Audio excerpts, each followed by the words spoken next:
ابن عباس رضی اللہ عنہ نے فرمایا کیوں نہیں، خدا کی قسم یہی چاہتا ہوں۔ حضرت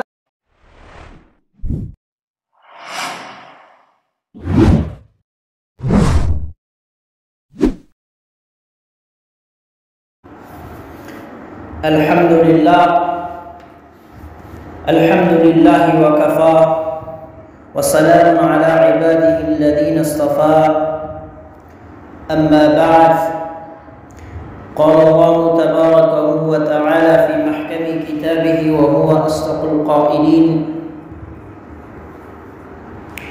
اعوذ باللہ من الشیطان الرجیم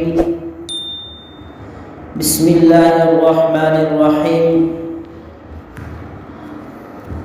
واخفض لهما جناح الذل من الرحمة وقل رب ارحمهما كما ربياني صغيرا صدق الله العظيم اللهم صل على محمد في أول كلامنا اللهم صل على محمد في أوسط كلامنا اللهم صل على محمد في آخر كلامنا۔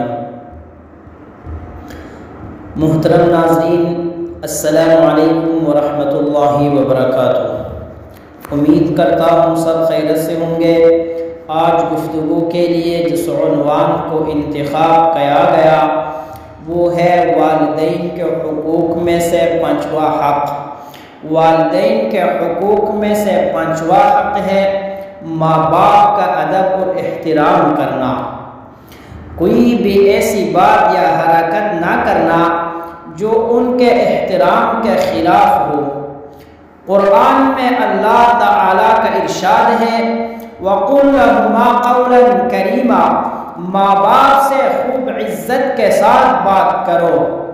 اچھی باتیں کرنا، لہجے میں نرمی اور الفاظ میں توقیر و تکریم کرنا، یہ سب باتیں قولاً کریماً میں داخل ہے۔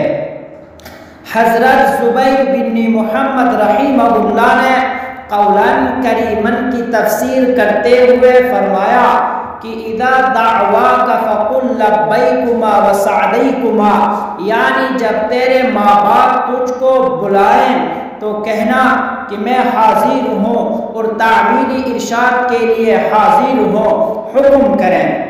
حضرت قتادہ رحمہ اللہ نے قولاً کریماً کی تفسیر میں فرمایا کہ نرم لہجے میں آسان طریقے پر بات کرو۔ اور اللہ تبارک و تعالیٰ کا ارشاد ہے وَاخْفِضْ لَهُمَا جَنَاحَ الذُّلِّ مِنَ الرَّحْمَةِ، شفقت سے انکساری کے ساتھ جھکے رہنا۔ اس کی تفسیر میں حضرت عروہ نے فرمایا کہ ان کے سامنے ایسی روش اختیار کر کہ ان کی جو دلی رغبت ہو اس کے پورا ہونے میں تیری وجہ سے فرق نہ آئے۔ اور حضرت عطا رحمہ اللہ نے اس کی تفسیر میں فرمایا کہ ماں باپ سے بات کرتے وقت اوپر نیچے ہاتھ مت ہلانا، جیسے برابر والے لوگوں سے بات کرتے ہوئے ہلاتے ہیں۔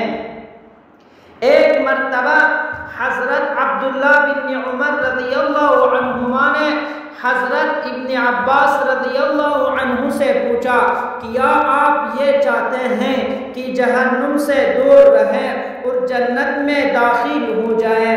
حضرت ابن عباس رضی اللہ عنہ نے فرمایا کیوں نہیں، خدا کی قسم یہی چاہتا ہوں۔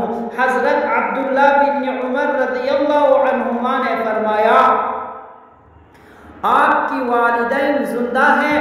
حضرت ابن عباس رضی اللہ عنہ نے فرمایا جی ہاں، میری والدہ زندہ ہے۔ حضرت ابن عباس رضی اللہ عنہما نے فرمایا اگر تم ان کے ساتھ نرمی سے گفتگو کرو، ان کے کھانے پینے کا خیال رکھو تو ضرور جنت میں جاؤ گے، بشرط کہ تم کبیرہ گناہوں سے بچتے رہو۔